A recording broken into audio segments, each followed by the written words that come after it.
Hello, I'm in a yard with my three Central Asian Shepherd, and I have a Nadia here as well. And Aina is outside, and Safar is in the kennel. So I would like to talk about experience, your previous experience to own a guard dog. So when people apply for a puppy, or even if they want to adopt a grown-up dog from me, I did ask them about experience. Experience needs to be positive.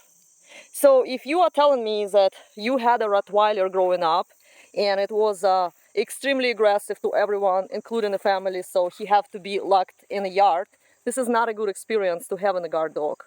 Or if you're telling me that you have experience having a large breed like a Great Dane or a 200-pound Bull Mastiff and Saint Bernard who loved every person who come into the house, this is not experience with a guard dog. You had just a huge size dog.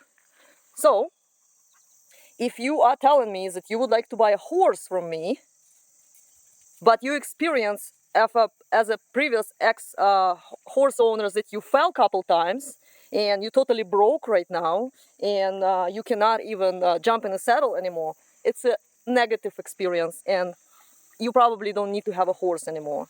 If I'm hiring a driver to drive me around, I will be looking for a driver who do not have tickets or car accident. Because being in 3 accidents, it's not a good experience. I don't need. So I hope you understand that if you want to have a serious, dominant mind guard dog, you need to have experience with the similar dogs. And if you own or had before a Yorkie who was attacking your husband or who was biting you, it's not a guard dog experience. You just had a dog you cannot even handle. If you had a Labrador who was dragging you on the street and barking at everyone, it's not a good experience. So you actually need to be a pretty good experience with the dogs you had. I'm a certified dog trainer and I go to people's houses and I take dogs to my place for training. Most of my clients are regular dog breeds, not the rare breeds like these ones.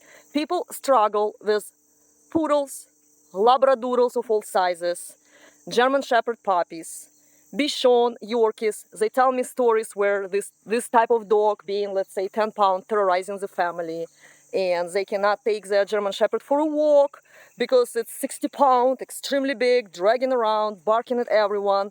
People struggle with easy dogs. And then this type of people would like to have a wolf killer, a primitive dog, 5,000-year-old breed, who was bred to protect stock from predators. Predators on 2 legs and predators on 4 legs, and even birds of prey. So if you are a weak-minded person, you have some insecurities and you think this dog will help you, no, it will not help you. If you will not be able to make this dog a nice citizen and you have some kind of insecurities and you take this dog into the store, I don't know why, it's better not to take this dog to any store unless you socialize in it, and then this dog is lunging at everyone, probably your insecurities will get worse. Probably you will have to go back to your shrink. So if you have mental insecurities, you're a weak person, you don't need such dog. This dog is not for such people. You feel butthurted hearing it?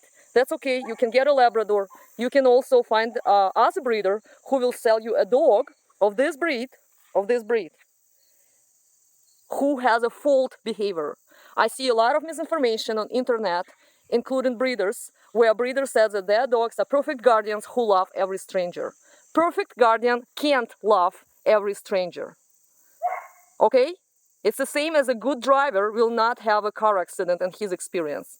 So, understand that this breed have genetic predisposition to be aloof and somewhat aggressive to strangers. And if it's too much for you, then don't even get this dog.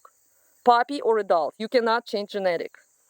I was working at shelters. I was helping to train the dogs. And I also was working at the big boarding facilities where they have a daycare where people brought the dogs to play while they are doing their, jobs. So dogs are playing in daycare. Do you know what kind of dogs create more damage and were kicked off from this daycare?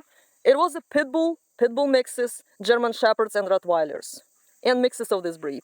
And you know why? Because these breeds have predisposition to be aggressive to dogs or to people. And these dogs could be a very good clients for 2 or 3 years, and then it became a problem. And it was a serious problem because it's a genetic. If you don't believe in genetic predisposition, then don't get a dog because you are not educated enough and you try to put your ignorance on the animal. So, educate yourself on the breed. It's not about just reading some breeder's Facebook page. You need to actually talk with the people who have a good, positive experience with this breed. You can read the literature, not just like somebody wrote their own memoirs. No, it needs to be a literature with a lot of experienced people in it. Like I published such book, but not everybody want to read it because people know everything. That's okay. You don't need this dog then. Educate yourself and be responsible, and then you will have a wonderful companion as a Central Asian Shepherd. This is Aina. She is daughter of Safar and Aya, and she is not human aggressive. We can introduce her to any guest. She will bark, but she likes people. Is it a correct attitude for a Central Asian Shepherd? No, it's not a desirable trait. It's just her. Can I make her aggressive? Yes. With the proper training, I can make her human aggressive.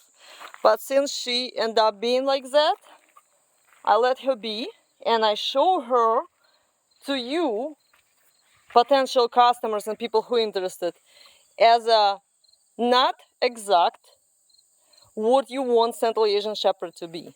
Okay? She's wonderful with us. Can you take her to the dog park? I mean, if you are ignorant, yes, you can. Because even so, she is avoiding conflicts. She will easily damage some dog who will do something she don't like. Let's say hump her or sniff her directly into the face. So Central Asian Shepherd, even mild like Aina, is not for the dog park, right? So dogs, even guard dogs, can be mild and moderate, but you want to look into the standard. Central Asian Shepherd is a dog for protecting you, protecting your house, or protecting your farm animals. But yes, they can be like Aina. But if somebody will come right now, she will bark, but she's not this dog who will bite unless probably you need to really provoke her. So she is extremely mild dog. And I'm not specifically breeding dogs like that. She is from proper temperament parents, but she turned like that. Her brothers, one lives in Texas and one lives in Indiana, they are not human friendly. Aina, you're a good girl. So if breeder of Central Asian Shepherd advertised his or her Central Asian Shepherd as a good guardian dogs who love all the people, this is no common sense, no logic. It's bullcrap, okay? Guard dogs should be aloof of strangers, suspicious and protective of the territory. And if breeder tell you that dogs can let you in the house and love everyone, then it's not a guard dog.